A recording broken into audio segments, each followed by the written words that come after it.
NIA red के दौरान केरल से गिरफ्तार पीएफआई के एक सदस्य ने बड़ा खुलासा किया है। जी हां, ईडी की पूछताछ में पीएफआई सदस्य ने बताया है कि प्रधानमंत्री नरेंद्र मोदी का 12 जुलाई का पटना दौरा पीएफआई के निशाने पर था, टारगेट पर था। रैली के दौरान माहौल बिगाड़ना चाहते थे पीएफआई के लीडर और विरोध को लेकर तैयारी की गई। बैनर पोस्टर भी तैयार किए गए थे, बनाए गए थे। अब इसके लिए पीएफआई ने कुछ लोगों को रैली के दौरान माहौल कैसे बिगाड़ा जाए, इस बात की ट्रेनिंग दी थी। जांच से पता चला है कि एक साल में करीब 120 करोड़ रुपए पीएफआई के अकाउंट में आया और साथ ही इसका 2 गुना कैश के रूप में इकट्ठा भी किया गया। अब यह करोड़ों की रकम न केवल हिंदुस्तान के अलग अलग शहरों से बल्कि विदेशों से भी इकट्ठा की गई। अब इस पैसे का देश विरोधी गतिविधियों में इस्तेमाल करने के सबूत भी यानी साक्ष्य मिले हैं।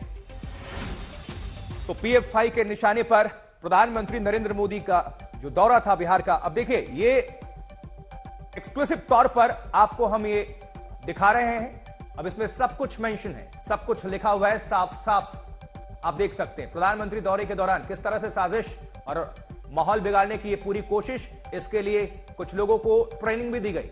अब खातों में जमा किए गए 120 करोड़ रुपए संदिग्ध और अज्ञात लोगों ने जमा कराए थे। पैसे ना सिर्फ भारत से, हिंदुस्तान से, बल्कि विदेशों से भी कई देश उनका नाम सामने आया था। बीच में भी आपको याद होगा ओमान से लेकर गल्फ कंट्रीज की बात कर लें। अब एक साल में पीएफआई खाते में 120 करोड़ रुपए ट्रांसफर। अब इन पैसों का कहां कहां इस्तेमाल हुआ, यह भी सब कुछ जांच इस पर जारी है। अब जुलाई में आपको याद होगा 12 जुलाई प्रधानमंत्री नरेंद्र मोदी ने बिहार का दौरा किया था। अब इस पर ज्यादा जानकारी के लिए सीधा रुख करेंगे, हमारे सहयोगी जुड़ चुके हैं रोहित सिंह।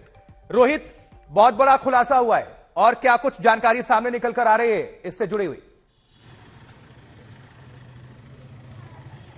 जी देखिए, जो ये पीएफआई का संदिग्ध है जिसे केरला से गिरफ्तार किया गया था, इसने जिस तरीके के खुलासे किए हैं, इसी तरीके के खुलासे पटना में जो पीएफआई मॉड्यूल का खुलासा हुआ था उस दौरान भी सामने आया था। जब 14 जुलाई को पटना टेरर मॉड्यूल या कह सकते हैं पीएफआई मॉड्यूल का जो एक खुलासा हुआ था और उस दौरान फुलवारी शरीफ से जिन लोगों की गिरफ्तारी हुई थी, अतर परवेज नाम के व्यक्ति की, वो बाकायदा एक ट्रेनिंग सेंटर चला रहा था। और उस दौरान भी जब पुलिस ने उससे पूछताछ की थी तो उसने इस बात का खुलासा किया था कि प्रधानमंत्री नरेंद्र मोदी का जो 12 जुलाई का दौरा था पटना में, वो उनके निशाने पर था, उस पर वो टारगेट करना चाह रहे थे, गड़बड़ी फैलाने की कोशिश कर रहे थे। तो इस तरीके के खुलासे हुए हैं और ये एक बार फिर से इस बात की पुष्टि करता है कि जो केरला से जो गिरफ्तारी हुई है कि प्रधानमंत्री का दौरा जो था वो कहीं ना कहीं पटना में वो निशाने पर था और उसको लेकर जो है कहीं ना कहीं कह सकते हैं अच्छी बात यह रही कि समय रहते ही इस पूरे मॉड्यूल का जो है वो भंडाफोड़ हो गया। लेकिन जिस तरीके से ये खुलासे हो रहे हैं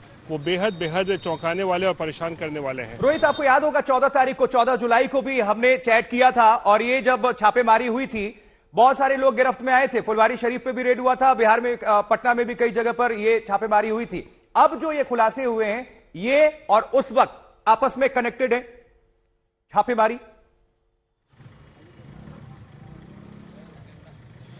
ये देखिए, बिल्कुल इसे कहा जा सकता है कि जिस तरीके से पटना में पीएफआई मॉड्यूल का खुलासा हुआ था उसके बाद लगातार देश भर में हम देख रहे थे ताबड़तोड़ रहकर एनआईए की छापेमारी भी जो है वो चल रही थी। 2 दिन पहले जिस तरीके से देश भर में एनआईए ने छापेमारी की, पीएफआई को के नेटवर्क को खंगालने की कोशिश की, कई लोगों की गिरफ्तारियां भी हुई हैं। तो इसी को लेकर माना जा रहा है कि फुलवारी शरीफ जो एक मॉड्यूल था उससे एक पुलिस को जो है और जांच एजेंसियों को एक बड़ी लीड मिली थी और इसी को लेकर देश भर में हम देख रहे हैं लगातार पीएफआई पर जो है वो शिकंजा कसने की यहाँ पर कोशिश की जा रही है। और इसी को लेकर केरला से जो ये संदिग्ध गिरफ्तार हुआ है, इसने जो खुलासे किए हैं ये ठीक वैसे ही खुलासे हैं जो पटना फुलवारी शरीफ मॉड्यूल में जो व्यक्ति गिरफ्तार हुआ था, अतर परवेज, और उसके जो 2-3 साथी थे, दोनों मेल खाते हैं। ठीक है रोहित जी, चलिए आप नजर बनाकर रखें। बहरहाल आपका बहुत बहुत शुक्रिया जानकारी साझा करने के लिए।